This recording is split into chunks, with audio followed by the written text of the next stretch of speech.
তো বন্ধুরা, এটা কি বলুন তো? বলুন বলুন, আলু ভাজা? না না, এটা একেবারেই আলু ভাজা না। এটা হলো সাদা মূলো, যেটা আমি এরকম গোল গোল করে সুন্দর করে কেটে নিয়েছিলাম। কাটার পরে একটা সসপ্যানের মধ্যে আমি গরম জল বসিয়ে তার মধ্যে 1 চামচ লবণ, 1 চামচ চিনি, 1 চামচ হলুদ দিয়ে এটা সিদ্ধ হতে দেবো। 15 মিনিট মতন একদম সিদ্ধ করলেই কিন্তু এটা একেবারে গলে যাবে। আমরা জানি সাদা মূলোর কিন্তু অনেক গুণ, এইভাবে একবার খেয়ে দেখবেন, সত্যিই খুব ভালো লাগবে।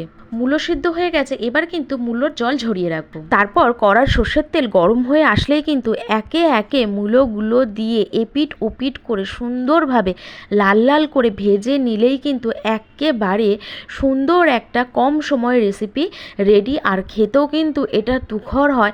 আমি বলতে পারি যে আপনারা এই রকমভাবে মূলো ভাজা কোনোদিনও খাননি, একবার খেয়ে দেখবেন, এটার টেস্ট কিন্তু সত্যি অসাধারণ হয়।